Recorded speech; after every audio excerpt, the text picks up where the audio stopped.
Bon, je vais essayer de te faire ta réponse, dans mes 20 minutes imparties, 10 minutes pour vous, mais je peux pas. Ça me dem enfin, réellement, ça me demanderait techniquement, facilement 1 heure d'explication, donc 3 vidéos pour chacun des points que j'ai abordés, mais je vais te le faire autant que je peux.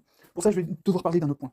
Pendant la Révolution, on a coupé beaucoup de têtes. Malheureusement, il y a un truc qui s'est passé, c'est que les bourgeois se sont joués du peuple et ont réussi à sauver leur tête. Et tous les problèmes qu'on a aujourd'hui se basent exclusivement sur ça. Ça fait 300 ans qu'on aurait dû leur avoir coupé la tête à tous, et qu'ils ont réussi à faire couper d'autres têtes que la leur, en faisant le jeu, la politique, tout ça. Bref, je vais le résumer à ça. Le truc le plus simple, c'est ça, pour comprendre tous les problèmes qu'on a actuellement, et tous les problèmes du monde, hein. C'est ça le problème. On n'a pas décapité toutes les têtes qu'il fallait en France, parce que Robespierre a refusé de finir sa signature, et qu'il s'est pris une balle dans la mâchoire un petit peu plus tard. Bref, si tu savais à quel point je lui en veux pour ça. Bref, en gros, je vais simplifier ces deux états par l'état BlackRock et l'état RSA. Pour répondre à ce point, il y a un mème que j'ai vu et que j'ai très bien aimé il y a beaucoup trop longtemps. C'est des gens qui gagnent des millions, qui disent à d'autres personnes qui gagnent des milliers que le problème de la société vient de ceux qui gagnent des centaines. Alors qu'en réalité, le problème vient de ceux qui gagnent des milliards. En gros, si tu veux définir la société, c'est ça. Maintenant, je vais devoir parler d'un autre truc. Depuis la Révolution, grosso merdo, les bourgeois ont rentré dans la tête de la population, c'est le même principe que ce que je viens de dire, que globalement, la société, c'est bien si tout le monde peut jouer des coudes et essayer de faire en sorte de progresser le plus loin possible. Le problème, c'est que dans tout ça, la population a oublié que progresser le plus loin possible, ça peut se faire que de deux façons. Soit avec l'aide de toute la société, et quand je dis de toute la société, c'est littéralement de toute la société, soit au détriment de toute la société. Et il se trouve que si on a des milliardaires et des gens qui gagnent à peine quelques centaines par mois, c'est qu'actuellement on est dans une société où les gens jouent des coudes et font ce qu'ils peuvent pour détruire leurs voisins. Voilà. Et donc du coup, je vais parler d'un autre truc, le contrat social. D'ailleurs, ça c'est le truc que tu cherches à essayer de déterminer. Le principe du contrat social, c'est d'essayer d'éviter que les hommes soient des loups pour l'homme. Le problème, c'est qu'on est dans une société où on est de facto des loups pour l'homme, et on ne peut être que des loups pour l'homme. Et donc, quand tu as des milliardaires qui n'ont fait miroiter à la population qu'en tapant sur leurs voisins, ils vont pouvoir aller plus loin, ben les gens finissent par dire l'État RSA est un problème. Alors qu'en réalité, c'est juste l'État BlackRock qui leur a dit ça, en sachant que c'est l'État BlackRock qui gagne des milliards. Bref. Ça va être complexe. Normalement, j'ai donné à peu près tous les éléments de base. Maintenant, le problème que je vais avoir, ça va être de recondenser tout ça, de sorte à obtenir une conclusion. Euh... hmm, Pouf pouf. Pouf pouf. On a le contrat social. On a BlackRock, on a le RSA. Ah oui, il manque ça. Ouf, heureusement que j'ai pris la note. Sinon, on aurait été beaucoup trop foutu. En gros, ce qui s'est passé, c'est que depuis la Révolution, et particulièrement pendant le dernier siècle, les bourgeois ont privé le peuple de ses compétences et de ses progrès. Ils se sont accaparés le résultat de leur travail. En gros, c'est ce qui s'est passé de plus en plus avec le capitalisme, puis avec le libéralisme. Pouf pouf. Non, j'essaie vraiment de te condenser le truc parce que, encore une fois, voilà, je suis censé pouvoir parler pendant 1 heure. Enfin, je suis censé parler d'1 heure de chacun des points. Bref. Et en gros, en même temps que de leur dire haïssez les pauvres parce que vous ne pouvez pas avoir autant d'argent que nous, et qu'ils vous prennent votre part, alors qu'en réalité, hein, tu cumules tout le monde, encore une fois, tu cumules la totalité de la sécurité sociale, tu arrives à peine à une dizaine de milliards. Là où eux, ils volent d'après eux-mêmes 80 milliards. Bref, bon, c'est petit rappel de cette donnée qui est quand même sacrément importante pour BlackRock versus RSA. Là, ça va être complexe, ça va être très très complexe à condenser. En gros,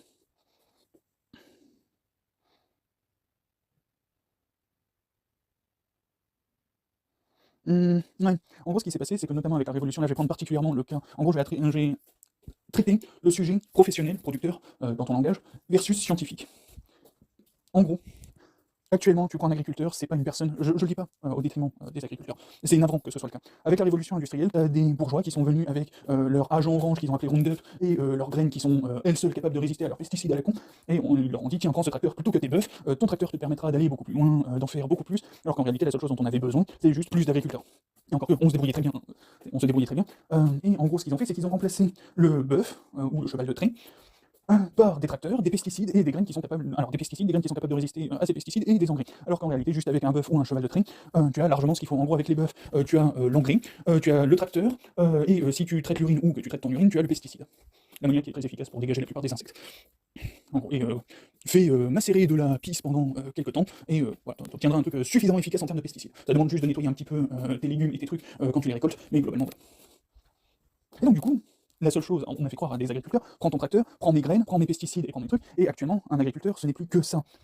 Une personne qui sait quelle graine utiliser parmi telle catégorie de graines sur tel site ou tel catalogue de fournisseurs de graines, avec tel pesticide pour tel problème, pour tel champignon, pour tel parasite, pour tel bref. Voilà, globalement. Un agriculteur, ce n'est plus que ça. Ça n'est rien d'autre que ça. Là où, en vrai, un agriculteur, c'est censé être une personne qui est très proche à la fois de ces animaux qui lui servent à tout. Si tu veux lutter contre les nuisibles, les limaces et tout ça, tu prends des poules.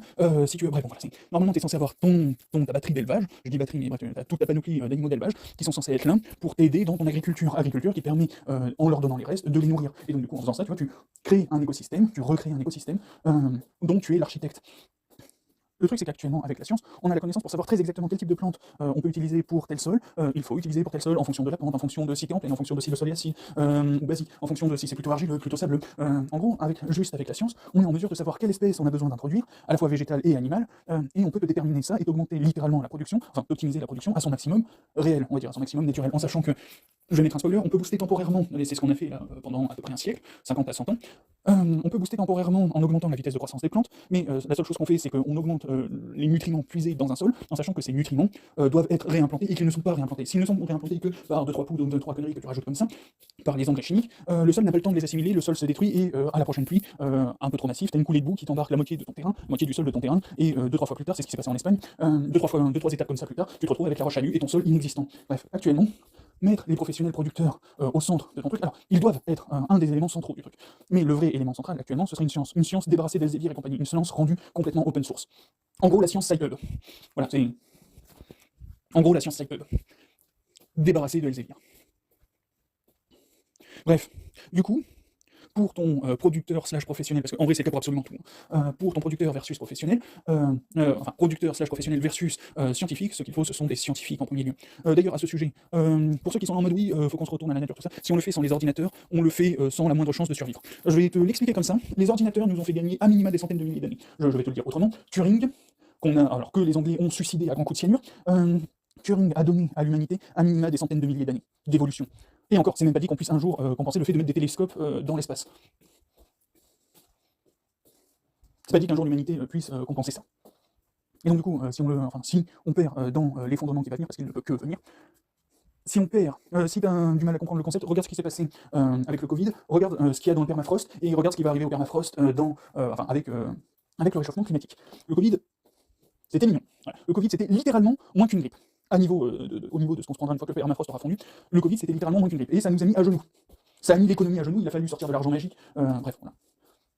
Et ça, c'était une parenthèse qui n'était pas forcément obligatoire. Et bon, globalement, j'ai sorti le gros des trucs qu'il y avait à comprendre. Oui, il nous faut, en gros, oui, il nous faut un nouveau contrat social. Oui, il nous faut une nouvelle structure économique. Oui, il faut dégager les tables à croc. Et non, le problème, c'est pas l'État RSA. Et je vais balayer le peu de doute que tu as. Techniquement, le contrat social, il est censé être là pour garantir que chaque être humain puisse aller aussi loin que possible en étant accompagné par autant de personnes que possible, accompagné, soutenu, aidé, tout ça. Et lui, en retour, chaque progrès qu'il va faire va aider proportionnellement chaque autre personne qui l'a fait. Bref, le concept de la sécurité sociale, globalement, c'est ça. Ah oui, d'ailleurs, le libéralisme dit que globalement, il est là pour aider les gens à faire, ce qu'ils veulent, à développer le marché. Techniquement, la démocratie est censée le faire. Si tu es dans une vraie démocratie où le peuple a le dernier mot et le contrôle de tout ce qui se passe, encore une fois, moi la façon dont je l'explique, je vais prendre 2-3 minutes dessus. En gros, on reprend le truc, t'as le groupe présidentiel, donc le président en rappelant un master général, entouré de docteurs élus par la population. Donc littéralement, c'est là où on fait rentrer tes professionnels. Les professionnels, quand un ministre doit être élu, il est élu par les professionnels de son domaine. C'est là où tu as tes producteurs, tes agriculteurs. Par exemple, les agriculteurs, il irait de même le ministre de l'agriculture, en sachant que ça inclurait aussi tous les biologistes qui sont spécialisés dans l'étude de l'environnement. Bref, tous les biologistes de façon générale. Bref, donc tu as ce groupe, t'as l'Assemblée qui serait backup. Alors on peut appeler ça le Sénat techniquement par. Alors l'Assemblée, encore une fois, c'est des licences générales. Retourne voir ce que j'explique pour l'éducatif dans un des derniers records.